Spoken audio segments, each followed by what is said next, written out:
اتنی خوبصورت ہے کہ ادریس علیہ السلام گئے تو واپس لوٹ کے نہیں آئے. اتنی خوبصورت ہے جنت. اب آپ اندازہ فرمائیں, یہاں ایک بات اور عقیدے کی عرض کر دی جائے کہ جب جنت اتنی خوبصورت ہے کہ ادریس جیسا نبی جا کر کے واپس نہیں آتا ہے, اور جنت بنتی کیسے ہے یا جنت سجتی کیسے ہے, تو اللہ اکبر.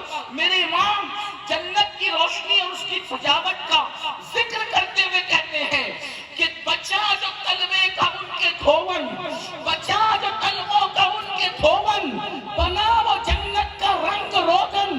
ان کے تلووں کا دھون بچتا ہے تو جنت کا رنگ روغن بنتا ہے. اللہ اکبر.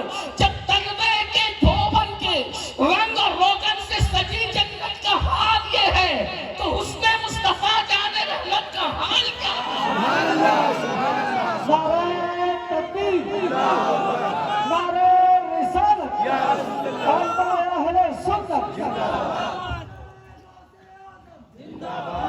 آپ تصور فرمائیں کہ جس کے تلووں کے دھون سے رنگ و روغن جس کا بنے, جب وہ جنت کی سجاوٹ اور حسن کا یہ عالم ہے تو مصطفیٰ جان رحمت کے حسن کا عالم کیا ہوگا.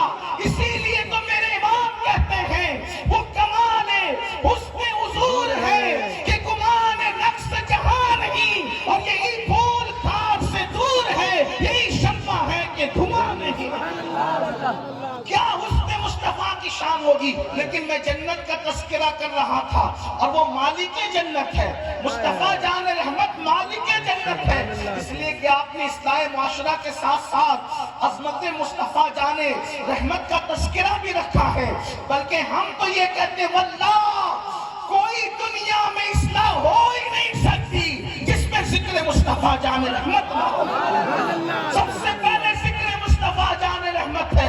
ذکر مصطفیٰ جان رحمت کے بغیر نہ کوئی ذکر ہے, نہ کوئی فکر ہے, نہ کوئی عبادت ہے, نہ کوئی عبادت کی لذت ہے. بلکہ اللہ نے تو یہ فرمایا محبوب میں نے تیرا ذکر تیرے لیے بلند کیا, وَرَفَعْنَا لَكَ ذِكْرَكَ, تیرے لیے تیرا ذکر بلند کیا.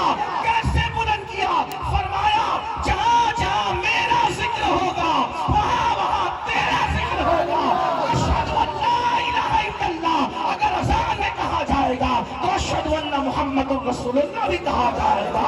اگر نماز کے اندر التحیات للہ والصلوات میرے لیے کہا جائے گا تو السلام علیکہ ایھا النبی تیرے لیے کہا جائے گا. اندازہ تو کریں. بلکہ یہاں تک کہہ دیا جب میرا ذکر ہو اور تیرا ذکر نہ ہو تو ایسا ذکر میں قبول ہی نہیں کروں. جہاں میرا ذکر محبت تو دیکھیں, جہاں میرا ذکر ہو اور تیرا ذکر نہ ہو تو میں ایسا ذکر قبول نہیں کروں گا. لیکن ہاں جہاں تیرا ہو جائے اور میرا نہ ہو تو تیرا ذکر میرا ہی ذکر ہے. کیا محبت ہے. کیا اسی لیے میرے امام کہتے ہیں ذکر خدا جو ان سے جدا چاہو نجدیو واللہ ذکر حق نہیں گنجی سقر کی ہے. ایک بات یاد آئی ذکر مصطفیٰ کی بات ہے. کچھ لوگ سوچتے ہیں حضور ہی کا ذکر کیوں. ہم نے کہا اللہ سے پوچھو. اس لیے کہ ہم نے تو عشق کو بانٹ دیا علاقوں میں, خطوں میں, قبیلوں میں اور مکاتب فکر میں. میں کہتا ہوں مکاتب فکر بند کرو, مکاتب فکر بند کرو اور میں قدے عشق کی طرف بڑھو. مکاتب فکر بے ادبیاں سکھاتے ہیں اور میں قدے عشق ایمان کی معراج اور اس کی بلندی تک پہنچاتا ہے. اسی لیے ہمارا مسلک عشق و محبت ہے اور ہمارا امام بھی امام عشق و محبت ہے. ہمارے یہاں عشق و محبت کے سوا, بلکہ تو انہوں نے کہہ دیا ہم عشق کے بندے ہیں. پوری دنیا گالی دیتی رہی, وہ کہتے جو کہنا ہے کہتے رہو, ہم عشق کے بندے ہیں کیوں مار پڑائی. باتیں کرتے رہیے جس کو جو کرنا, لیکن حقیقت جو ہے وہ یہ ہے. ایک مرتبہ لوگوں نے اللہ کے رسول سے پوچھا یا رسول اللہ یہ بتائیں کہ اللہ کیسا ہے. توجہ ہے آپ کی. عظمت مصطفیٰ جان رحمت کی باتیں میں قرآن پیش کر رہا ہوں. میں اپنی گفتگو کو جو آیت پڑھی اس پہ بھی ذکر کروں گا وقت رہا تو، لیکن بات آئی ہے تو عرض کروں گا، کیونکہ جب عاشق لوگوں کے چہروں کو دیکھو تو پھر دل پہ عشق کے تار ہی جو ہے وہ ایسے چھڑتے ہیں دل کے بربط پر کہ دل چاہتا ہے کہ اب اس کے سوا کوئی نغمہ نہ گنگنایا جائے، اس لیے کہ یہی وہ نغمہ ہے جو ہر سانس پہ گایا نہیں جاتا۔ محبت کے لیے کچھ خاص دل مخصوص ہوتے ہیں، یہ وہ نغمہ ہے جو ہر سانس پہ گایا نہیں جاتا۔ لیکن موربہ والوں توجہ ہے آپ کی، کہ اللہ کے رسول سے حضور سے پوچھا گیا اللہ کیسا ہے، اللہ کیسا ہے؟ آپ توجہ کریں کیسے اللہ، تو اللہ پاک نے ایک صورت کو اپنے لیے خاص کی، اور اس میں اللہ کا پاک نے گویا کہ فیصلہ فرمایا کہ میرے سوا کسی کا ذکر نہیں ہوگا، اسی لیے اس کو خاص کیا، اور اس کو سورۃ الخاص نہیں رکھا بلکہ اس کا نام سورۃ الاخلاص رکھا۔ علماء سے پوچھیں خاص اور اخلاص میں کتنا فرق ہے، تفصیل کے ساتھ ہے نا، جیسے کبیر بڑا، اکبر بہت بڑا، صحیح سمجھتے ہیں نا، یعنی تفصیل کے ساتھ۔ تو اس میں خالص پیور، اور پیور کس کو کہتے ہیں؟ پیور کا مطلب اس میں کوئی دوسری جنس نہیں ملی ہو، یہ پیور، لیکن اس کا نام سورہ خالص نہیں ہے۔ جس میں اللہ نے اپنی شان بیان کی اس کا نام ہے سورۃ الاخلاص، تفصیل کے ساتھ، یعنی خالص سے بھی بڑھ کر۔ اسی لیے آپ دیکھیں ہر سورت میں کچھ نہ کچھ ملا جلا کر مضمون آیا ہے۔ سورۃ الفاتحہ میں ملے جلے مضامین، بقرہ میں ملے جلے مضامین، آل عمران میں ملے جلے مضامین، اسی طریقے سے سورۃ المائدہ میں، انعام میں، اور جتنی صورتیں دیکھیں سب میں ملے جلے مضامین، حتیٰ کہ سب سے مختصر صورت ہے سورۃ العصر، اور مختصر صورت ہے سورۃ الکوثر، اس میں بھی ایک مضمون نہیں ہے، کم سے کم 4 مضمون اس کے اندر بیان کر دیے گئے ہیں۔ اگر آپ عصر کو دیکھیں تو والعصر، زمانے کی قسم آ گئی، اس کے بعد ان الانسان لفی خسر، اور انسان گھاٹے میں ہے، ایک مضمون آ گیا، گھاٹے سے کون بچتا ہے؟ الا الذین آمنوا، جو ایمان لائے، اور وتواصوا بالحق وتواصوا بالصبر، جنہوں نے حق کی وصیت کی، صبر پر جمے رہے۔ 4 مضمون ایک سورت میں۔ سورۃ الکوثر مختصر سورت، انا اعطیناک الکوثر، اے محبوب ہم نے آپ کو کثرتیں عطا کی، ایک مضمون ہو گیا عظمت مصطفیٰ پر۔ پھر اس کے بعد فصلی لربک وانحر، پھر اس کے بعد 2 مضمون اور بیان کیے، سو آپ نماز پڑھیے، قربانی کیجیے۔ ان شانیک هو الابتر، 4تھا مضمون اس میں بھی آ گیا، اور جو آپ کا دشمن ہے وہ ہر بھلائی سے محروم ہے، ہر خیر سے محروم ہے۔ اتنی مختصر صورت میں 4 مضمون بیان کیے، لیکن جس کو اپنے لیے خاص کیا، توجہ کرنا، قرآن کی بات کرنا، غور فرمانا، جس کو اپنے لیے خاص کیا، اخلاص کیا، نہ اس میں جنت بیان کریں گے، نہ جہنم بیان کریں گے، نہ شیطان کا تذکرہ کریں گے، نہ فرشتوں کا تذکرہ کریں گے، نہ انبیاء کا تذکرہ کریں گے، نہ اولیاء کا تذکرہ کریں گے۔ ایک سورۃ الفاتحہ ہے، سب کا تذکرہ ہے، صراط الذین انعمت علیہم، انعام یافتہ بندوں کے راستے پر چلا، انعام یافتہ بندوں کی فہرست آگے بیان کی۔ تفسیر قرآن بالقرآن کے تحت انعم اللہ علیہم من النبیین والصدیقین والشہداء والصالحین، یعنی آپ دیکھیں کوئی سورت ایسی نہیں ہے جس میں ایک مضمون ہے۔ اور پھر قرآن کی خوبصورتی بھی یہ ہے، کلام اللہ کا حسن کیا کہیے اس کو، کہ اللہ اکبر، عنوان بدلتا ہے، بدلتے وقت پتہ بھی نہیں چلتا ہے، اور عنوان مکمل بدل جاتا ہے۔ یہ قرآن مقدس کا نظم ہے، اور یہ قرآن مقدس کی صورتوں کا بلکہ آیتوں کا ربط ہے، جیسے موتیوں کی طرح پھرے ہوئے مضامین ہے۔ بلکہ یہ کہہ دوں کہ موتیوں کی طرح پھرے ہوئے مضامین کہنے کو بھی ہلکا جملہ سمجھتا ہوں۔ قرآن کے تسلسل کو دیکھ کر موتیاں اپنے آپ کو ایک دوسرے کے ساتھ پھرو کر کے حسن و جمال پایا کرتی ہیں۔ یہ ہے قرآن مقدس کا نظم و ضبط۔ لیکن سنیں، جس سورت کو اپنے لیے خاص کیا، خاص کا مطلب بلکہ اخلاص کیا، جس کو مطلب اس کے اندر کچھ، ہم بولتے ہیں نا اخلاص کے ساتھ کام کرو، اخلاص کا مطلب کیا؟ ایک ہی کے لیے کام کرو، اخلاص کے ساتھ عبادت کرو، ایک ہی کے لیے عبادت کرو، اخلاص کے ساتھ پیار کرو، مطلب ایک ہی کے لیے۔ جس میں دوسرا آ گیا وہ اخلاص نہ رہا۔ جیسے مثال کے طور پہ آپ کہتے ہیں پیور، گھی پیور ہے، تو گھی کا پیور ہوگا جب گھی دیسی گھی اور دیسی گھی ہوگا، اس میں اگر دوسرا ملے گا، آپ کیا کہتے ہیں؟ نقلی گھی کو کیا کہتے ہیں؟ بناسپتی گھی کہہ دیں، ڈالڈا کہہ دیں، وہ ملا تو وہ لوگ پیور رہا؟ بولو، حالانکہ دونوں گھی ہے لیکن رہا پیور نہیں۔ بلکہ یہ بھی تاجروں کی اجبنیوں کی اصطلاح میں یہ بھی ہے کہ بھینس کا گھی تو بھینس کا ہی ہوگا، اگر گائے کا گھی اس میں مل گیا تو بھی پیور نہیں ہوگا، حالانکہ دونوں گھی ہے مگر پیور نہیں ہوگا۔ بات سمجھ میں آتی ہے؟ بھینس کا دودھ ہی پیور ہے، بھینس اور گائے کا مل گیا تو پیور نہ رہا، ڈنڈی مار دی، بے ایمانی کر دی، یہی تو ہے۔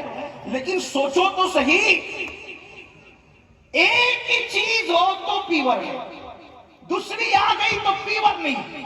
اور قرآن میں ایک سورت ہے جو خالص نہیں بلکہ اخلاص ہے، اور اس میں یہ بیان کیا جا رہا ہے کہ اللہ کیسا ہے، اور اس کا مضمون یہ ہے کہ نہ جنت کا ذکر، نہ دوزخ کا ذکر، نہ قیامت کا ذکر، نہ حشر کا ذکر، نہ نشر کا ذکر، نہ دوست کا ذکر، نہ دشمن کا ذکر، کسی کا ذکر نہیں، صرف میرا ہی ذکر ہوگا۔ اللہ گویا فرما رہے ہیں میرا ہی ذکر ہوگا، تو اللہ فرماتا ہے تو تیرا ذکر کیسے ہوگا؟ واللہ احد اللہ الصمد لم یلد ولم یولد ولم یکن لہ کفوا احد۔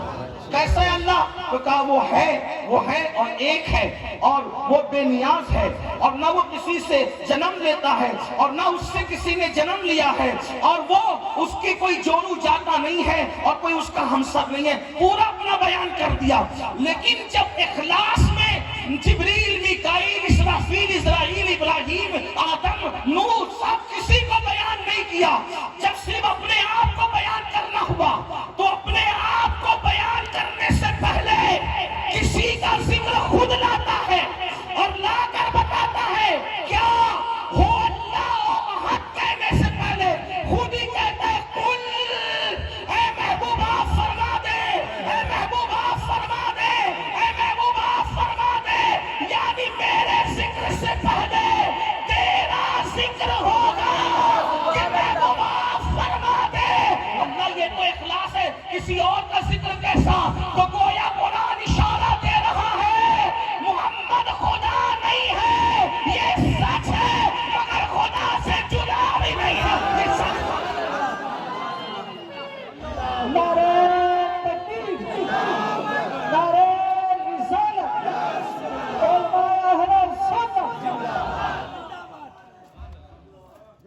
اخلاص میں دوئی نہیں ہے، اور جہاں دوئی ہے وہاں اخلاص نہیں ہے، اور یہ سورۃ الاخلاص بھی ہے اور ذکر مصطفیٰ بھی ہے، تو پتا چلا اللہ کا ہمارا نبی اگرچہ خدا نہیں اور ہرگز خدا نہیں ہے لیکن خدا سے جدا بھی نہیں۔ ذکر خدا چھوڑ سے جدا چاہو نشتیو، واللہ ذکر حق نہیں، کنجی سکر کی ہے۔ دیکھا اس قدر اللہ محبوب کا ذکر کرتا ہے، لیکن آپ سے پوچھتا ہوں جنت اتنی خوبصورت ہے تو مالک جنت کتنا خوبصورت ہوگا، اور مالک جنت محمد رسول اللہ اتنے خوبصورت ہے تو خالق جنت کے حسن کا عالم کیا ہوگا۔ مولانا جمیل الرحمان کہتے کیا حسن ہے اے سیدی ابرار تمہارا، مولانا جمیل الرحمان کہتے کیا حسن ہے اے سیدی ابرار تمہارا، اللہ بھی ہے طالب دیدار تمہارا، اور کیوں دید کے مشتاق نہ ہو حضرت یوسف، اللہ کا دیدار ہے دیدار تمہارا۔ کیا حسن و جمال ہے، حضور علیہ السلام کا کیا کمال ہے۔ تو آپ اندازہ فرمائیں کہ جنت اتنی خوبصورت ہے کہ ادریس علیہ السلام گئے واپس نہیں آئے، وہ جنت ملے گی۔ آج ہر آدمی ٹھیکیدار بنا ہے کہ مجھے ملے گی، قرآن کہتا ہے ملے گی کس کو؟ اور قرآن کہتا ہے ان تجتنبوا کبائر ما تنہون عنہ، اگر تم بڑے گناہوں سے بچو، گناہ کبیرہ سے بچو جو تمہارے لیے منع کر دی گئی۔ کس سے بچنا ہے؟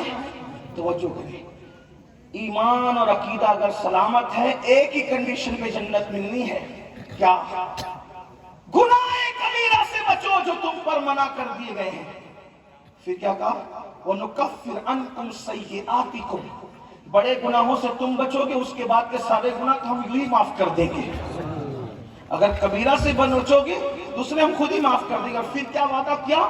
وَنُدْخِلْكُمْ مُدْخَلًا كَرِيمًا، اور ہم تمہیں عزت کے ٹھکانے کی جگہ یعنی جنت میں داخل فرما دیں گے۔ جنت کس کو ملے گی؟ گناہ کبیرہ سے بچنے والوں کو۔ اب گناہ کبیرہ کیا ہے؟ اور قرآن نے کیا کہا؟ وَنُدْخِلْكُمْ مُدْخَلًا كَرِيمًا، عزت کے ٹھکانے میں، عزت کے مقام پہ داخل کریں۔ جسے جنت. اور یاد رکھنا اللہ جہاں ڈراتا ہے، توجہ کرنا، قرآن کا نظم یہ بھی، جہاں اللہ ڈراتا ہے جس کو وعید کہتے ہیں، وہ سزا دے گا یا نہیں دے گا، اس میں دو چیزیں ہیں. توجہ آپ کی، یہی خاص بات ہے. اگر اللہ ڈرائے کہ ہم جہنم میں ڈالیں گے تو اس میں دو چیزیں، وہ ڈالے گا بھی نہیں بھی ڈالے گا. کیوں؟ کیونکہ وعید ہے. وعید بیان کر کے اس کو مکمل نہ کرنا یہ کرم ہے. توجہ، وعید مثال کے طور پہ باپ بچے کا اسکول نہیں جائے گا تو ماروں گا، لیکن اگر وہ مارے تو اس نے عدل کیا، اور اگر نہیں مارے تو اس نے کرم کیا. یہ جھوٹ نہیں ہوگا. کیوں؟ کیونکہ اس نے وعید کی، ڈرایا. تو جہاں جہاں وعید ہے وہاں دو احتمال ہے. کیا؟ یا تو سزا ملے گی یا تو معاف کرے گا. لیکن جہاں وعدہ کرتا ہے وہاں ایک ہی کنڈیشن ہے کہ جو وعدہ کیا ہے ان اللہ لا یخلف المیعاد، اس کا وعدہ غلط نہیں ہو سکتا. تو اب کیا معنی بن رہے آیت کے؟ وَنُدْخِلْكُمْ مُدْخَلًا کریما. یہ وعدہ ہے، وعدہ.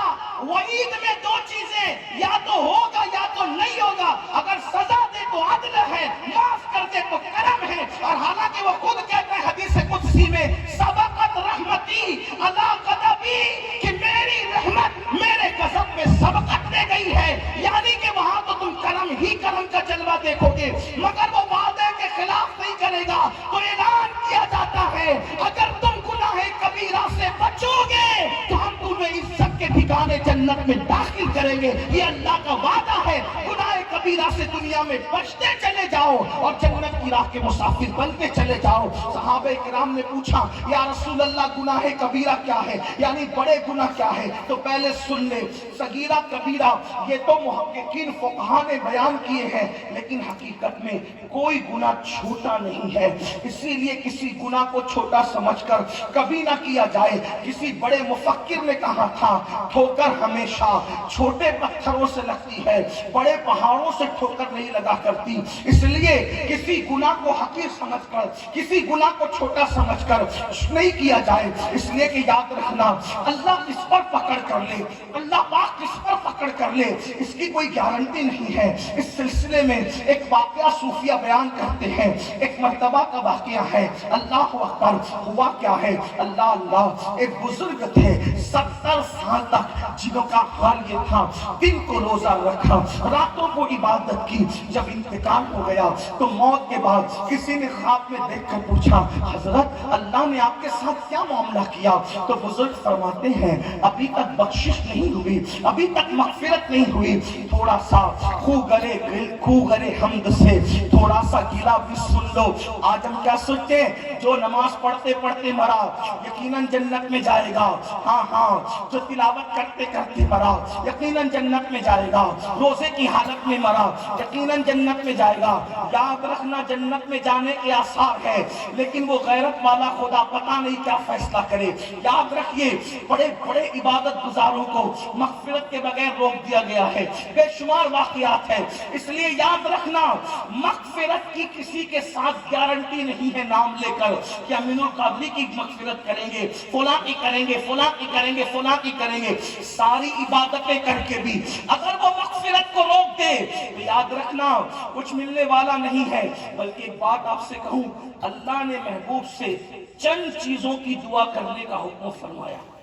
چند چیزوں کی، بن مانگے سب دیا. انا اعطیناک الکوثر، ساری نعمتیں عطا کی، ساری کثرتیں عطا کی، لیکن چند چیزیں ان کو مانگنے کا حکم دیا. اس میں سے ایک چیز یہ بھی فرمائی قل رب اغفر وارحم وانت خیر الراحمین.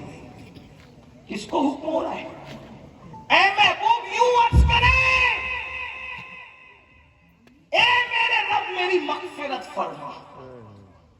مالک جنت کو مغفرت کی اہمیت بندوں کو بتانے کے لیے حکم ہو رہا ہے کہ محبوب آپ خود مغفرت طلب کریں. رب اغفر، اے میرے رب میری مغفرت فرما، وارحم، اور مجھ پر رحمت فرما، وانت خیر الراحمین، اور تو بہت رحم کرنے والا ہے. ایک مقام پہ فرمایا قل ربی زدنی علما، علم کے سوال کی بات کی اور یہاں مغفرت کے سوال کی بات کی. اس کا مطلب علم اور مغفرت سے بڑی کوئی چیز ہوتی تو اللہ محبوب کو اس کو طلب کرنے کا حکم دیتا.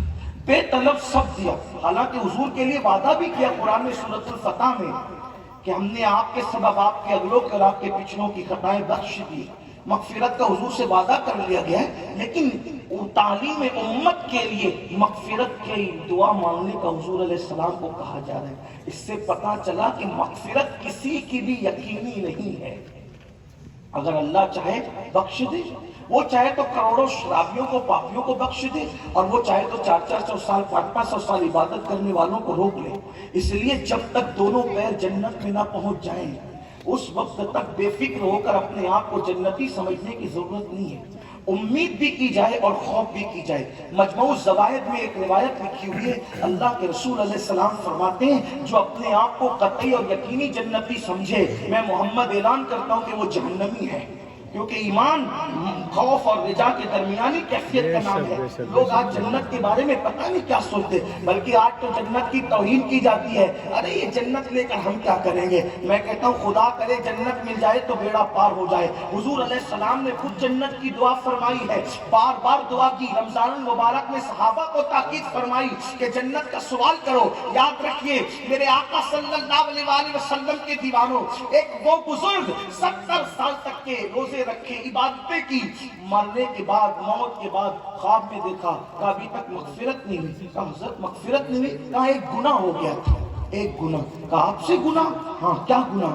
فرمایا میں اپنے آنگن میں بیٹھا تھا اور بارش کا موسم نہیں تھا اور اچانک بارش شروع ہوئی تو میری زبان سے نکل گیا اوف یہ بے وقت کی بارش. ایک جملہ نکلا، اوف یہ بے وقت کی بارش. فرماتے ہیں مرا موت کے بعد اب اس سے پوچھا جاتا ہے میرے بندے تو نے بارش کو بے وقت کہا، ہمارے یہاں تو ہر کام کا ایک وقت ہے.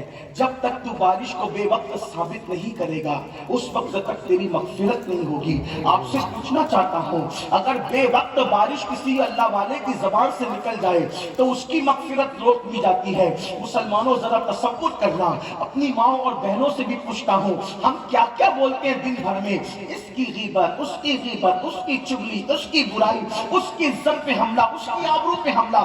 زبان سے کیا کر رہے ہو؟ یہ بھی گناہ کبیرہ ہے. یاد رکھنا امت کی اکثریت یا تو زبان کی وجہ سے جہنم میں جائے گی یا تو آنکھوں کی بے روی کی وجہ سے جہنم میں جائے گی. اپنی زبان پہ کنٹرول کرو، اپنی نگاہوں پہ کنٹرول کرو. اللہ اکبر. تو کسی گناہ کو چھوٹا سمجھ کر نہ کرو اور کسی نیکی کو چھوٹی سمجھ کر چھوڑ مت دو. اس لیے کہ کبھی ایسا بھی ہوا بہت چھوٹی نیکی کسی نے کی اور اللہ نے اسی کے صدقے میں بخش دیا. بلکہ یہاں پر ایک بات عرض کر دی جائے تاکہ گفتگو سمجھنے میں آسانی ہو. حجت الاسلام امام غزالی رحمت اللہ تعالی علیہ بڑے صوفیہ میں سے ہے. اپنے دور میں 500 کتابیں لکھی. بڑے عظیم تھے، نیک تھے، متقی تھے، پرہیزگار تھے.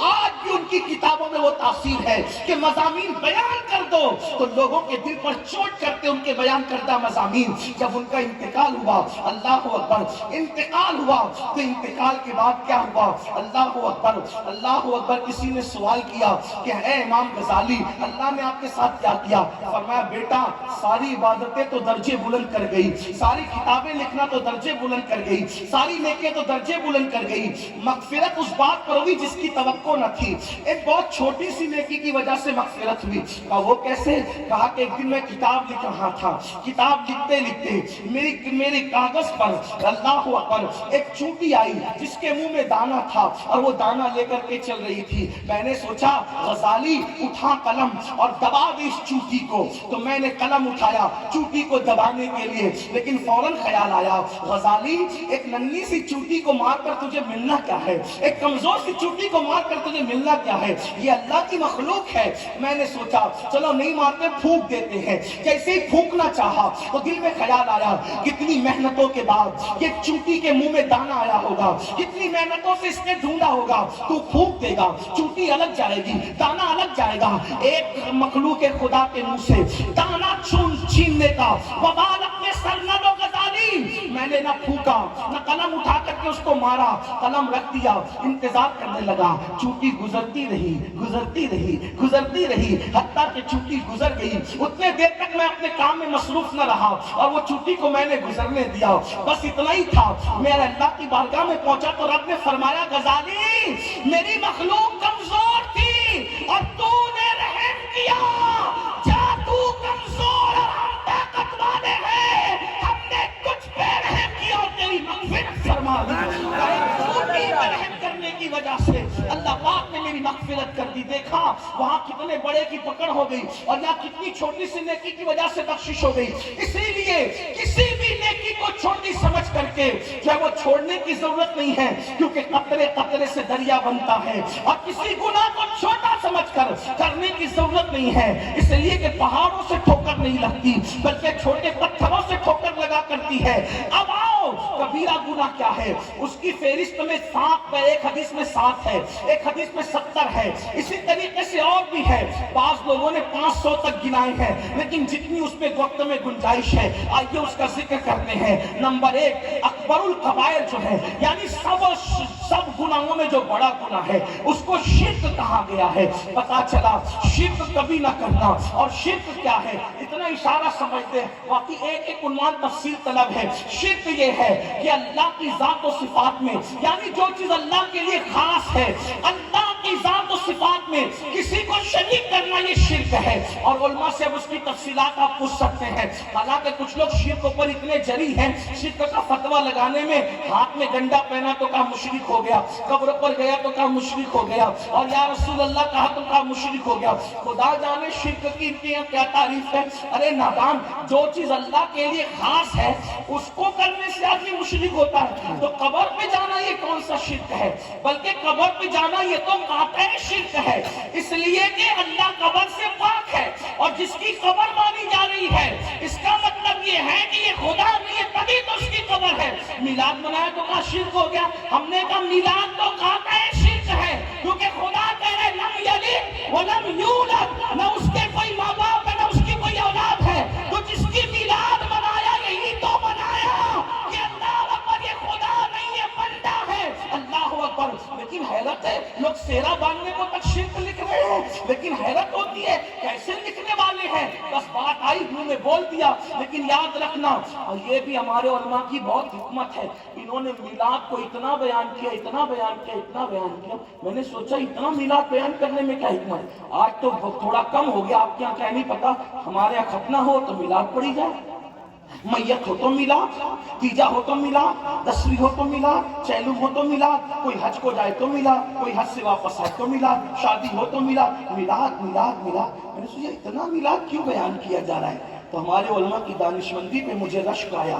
اس لیے کہ جس کے ہاتھوں سے چاند کے ٹکڑے لوگوں نے دیکھا، جس کے ہاتھوں سے سورج کو پلٹتے دیکھا، جس کو شجر بلاتے دیکھا، جس کے اشارے سے شجر جاتے دیکھا، جس کے اشارے سے کنکریوں کو کلمہ پڑھتے دیکھا، جس کے اشارے سے جابر کے بچوں کے مردے کو زندہ ہوتے دیکھا، یعنی کہ ان کے باؤں سے ایسی ایسی چیزیں دیکھی، تو کہیں کوئی جاہل ان کے بارے میں یہ نہ کہہ دے کہ جو سورج کو پلٹا لے وہ خدا ہے، جو چاند کے ٹکڑے کر لے وہ خدا ہے۔ تو علماء اہل سنت نے میلاد منایا، اور میلاد منا کر کے بتایا کہ خدا وہی ہے جس کی شان ہے لم یلد ولم یولد، جو میلاد سے پاک ہے وہ خدا ہے۔ تو لوگ کہتے ہیں میلاد منانا بھی شرک ہے۔ ایسے کبھی بیٹھ کر کے کوئی پوچھے تو صحیح کیا کہ شرک کی تعریف آپ لائے کہاں سے؟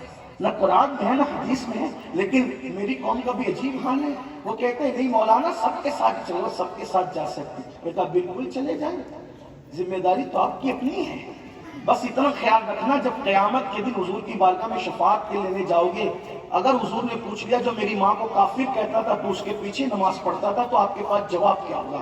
بس اتنا یاد رکھ کے جانا۔ آپ کہتے ہو یہ جمہوری ملک ہے، آپ جس کے ساتھ جانا چاہیں جائیں، آپ تو کسی کے بھی ساتھ جاتے ہیں، لیکن ہم آپ سے اتنا ضرور کہنا چاہتے ہیں ملک جمہوری ہے، مذہب میں جمہوریت نہیں ہے۔ مذہب پابندی چاہتا ہے، مذہب نے پابند کیا صراط الذین انعمت علیہم، انعام یافتہ بندوں تک کے محدود کے، سب کے پیچھے جانے کا حکم نہیں ہے۔ جو لوگ رسول اللہ کے ماں باپ کو کافر کہتے ہیں، اگر آپ ان کے پیچھے بھی نماز پڑھتے ہیں تو ذمہ دار آپ ہیں۔ جو لوگ رسول اللہ صلی اللہ علیہ وسلم کو یہ کہہ کر کے گالی دیتے ہیں کہ انہیں دیوار کے پیچھے کی خبر نہیں ہے، حقیقت میں تو پوچھتا ہوں ہندوستان میں دین کی تبلیغ ہوگی کیسے؟ اگر یہی عقیدے رکھ دیے جائیں تو دین کی تبلیغ ہوگی کیسے؟ مشرکین کہیں گے ہمارا فلاں فلاں تو وہ تھا جس نے ہمالیہ کو پہاڑ پہ اٹھا لیا، اور تمہارا نبی بھائی جو بیٹی کی بخشش نہیں کرا سکتا، تو آپ کس چیز کی تبلیغ کرنے نکلے ہیں؟ لیکن یہ تو 1857 کے انگریزوں کے پیدا کیے ہوئے نوزائیدوں کی فکر ہے کہ نبی بیٹی کی بخشش نہیں کرا سکتے، اور لوگوں کو کہنے کا موقع دیتے کہ ہمارے فلاں نے ہمالیہ اٹھایا. کس نے اٹھایا یہ کہانی کس سے آپ کو پتا ہے، لیکن میں اتنا کہتا ہوں اگر کسی کے فلاں نے ہمالیہ اٹھایا ہے تو ہم سنیوں سے جب نبی کی طاقت کوئی پوچھے گا تو ہم کہتے ہیں ارے ایک میں کیا، میرے اسیا کی حقیقت کتنی، مجھ سے سونا تو کافی ہے اشارات، مجھ سے سونا تو کافی ہے اشارہ تیرا، اور کہتے ہو نبی بیٹی کی بخشش نہیں کرا سکتے. حدیث پڑھو حدیث، اللہ کے رسول نے فرمایا جو کچا بچہ ماں کے پیٹ سے گر جائے گا وہ کچا بچہ بھی اپنے ماں باپ کی شفاعت کرے گا. وہ جب کچا بچہ شفاعت کر سکتا ہے تو محبوب خدا ہی کی تو یہ شان ہے کہ ان کا رخ جدھر ہو جائے گا ادھر جنت کے دروازے کھلتے چلے جائیں گے. میرے باپ اسی لیے تو کہتے ہیں کیا ذوق افزا شفاعت ہے تمہاری واہوا، قرض لیتی ہے گناہ پرہیزگاری واہوا. اللہ اکبر، صدقے اسلام کے قربان اس اکرام کے ہو رہی ہے دونوں عالم میں تمہاری واہوا. اور نفس یہ کیا جو ظلم ہے، جب دیکھو تازہ جرم ہے، نہ تنا کے سر پہ اتنا بوجھ بھاری واہوا. ایک طرف روزے کا نور، ایک سخت منبر کی بہار، بیچ میں جنت کی پیاری پیاری پیاری واہوا. اور کیا مدینے سے صبا آئی کے پھولوں میں ہے آج. دیکھو یہ ہے عشق. فکر رضا اسی لیے پسند ہے کہ یہ ایمان کو جلا بخشتی ہے. کیا مدینے سے صبا آئی کے پھولوں میں ہے آج، ایک نئی بو بھینی بھینی پیاری پیاری واہوا. اور پھر اپنے عشق کا اقرار آخر میں ان دو مصروں میں کرتے ہیں. کیا کرتے ہیں؟ پارے دل بھی نہ نکلا دل سے تحفے میں رضا. وہ کہتے کیا رضا رضا کرتے. میں نے کہا 14ویں صدی میں کسی نے ایسی بولی بولی ہو تو بتاؤ. غالب اور اقبال کی شاعری جس پہ رشک کرے، میر کی شاعری جس کا منہ تکے، ملیحہ جوش ملی آبادی جس کی شاعری پر رشک میں جوش میں جائے، وہ میرے امام کی فکر ہے، فکر رضا ہے. یہ شاعری نہیں، یہ سچا عشق مصطفیٰ. کیا کہتے ہیں؟ پارے دل بھی نہ نکلا دل سے تحفے میں رضا. ان سگانے کو سے اتنی جان پیاری واہوا. سگانے کو کہتے ہیں حضور کے دروازے کے پہ بیٹھے ہوئے کتے، کوے یار کے کتے. لوگ کہتے ہیں وہاں کتے دکھتے ہی نہیں. میں نے کہا وہاں تمہیں کیا نظر آئیں گے، وہاں بھی تو ان کتوں کو دیکھنے کے لیے اہل نظر کی ضرورت ہے. ہاں ہاں. پارے دل بھی نہ نکلا دل سے تحفے میں رضا. ان سگانے کو سے اتنی جان پیاری واہ واہ. تو شرک اکبر القبائر نمبر 2، گناہ کبیرہ نمبر 2، نماز کا ترک گناہ کبیرہ. اللہ کے رسول علیہ السلام نے اس پر لمبی گفتگو نہیں کروں گا، بہت گفتگو کی اس پر، لیکن صرف اشارہ دے رہا ہوں عنوان کی مناسبت سے. اللہ کے رسول علیہ السلام نے فرمایا من ترک الصلاۃ متعمدا فقد کفر. جس نے جان بوجھ کر نماز چھوڑ دی وہ کفر کی حد تک پہنچ گیا. صحابہ کہتے جو نماز پڑھتا تھا ہم اس کو مسلمان سمجھتے تھے، جو نماز نہیں پڑھتا تھا ہم اس کو مسلمان نہیں سمجھتے، اور جو جماعت سے نہیں پڑھتا تھا اس کو منافق سمجھا جاتا. اللہ اکبر. اور آج نماز کہاں ہے؟ لوگ تو یہ بھی کہتے ہیں نماز کی کیا ضرورت ہے. کیا یہ کچھ لوگ ایسے بھی آ گئے ارے تمہیں نماز کی کیا ضرورت ہے، اور جو پہنچے ہوئے ہیں ان کو نماز کی کیا ضرورت، جو نہیں پہنچے ان کو ضرورت ہے. ہم نے کہا ہم نے تو دیکھا کہ امام حسین نے آخری وقت تک نماز پڑھی، کیا وہ نہیں پہنچے تھے؟ رسول اللہ نے آخری وقت تک نماز پڑھی. حیرت کی بات ہے. بڑی معذرت کے ساتھ ہم بھی پیر رکھتے ہیں، پیر کا ادب کرتے ہیں، لیکن میں اپنی قوم سے شکایت ضرور کرنے کا حق رکھتا ہوں کہ ہم قادری بنے، چشتی بنے، نقشبندی بنے، رفائی بنے، شاذلی بنے، دسوقی بنے، توقاتی بنے، مداری بنے، وارسی بنے، سب بنے، کیا ہم مسلمان بھی بنے؟ ہم مسلمان بھی بنے؟ آپ کہیں کیا بات کرتے ہیں ہم؟ میں نے کہا اگر پیر تحفہ دے دے، ٹوپی کا تحفہ، رومال کا تحفہ، مامے کا تحفہ، کتنا سوال کے رکھتے ہو، کفن میں ساتھ لے جائیں گے مولانا. میں نے کہا ہم نے بھی کچھ تبرکات رکھے ہیں، مبارک ہو، لیکن آپ سے پوچھتا ہوں پیر کا دیے ہوئے تحفے کی اتنی قدر ہے، اللہ کے دیے ہوئے تحفے کی کیا قدر کر رہے ہیں؟ آپ بتائیں. یہ تحفہ اللہ نے دیا، کس کے ہاتھ سے دیا؟ یہ تحفہ اللہ نے دیا، کس کے ہاتھ سے؟ کائنات کا جو سب سے بڑا پیر تھا اس کے ہاتھ سے بھیجا تحفہ. ہے ان سے بڑا کوئی پیر؟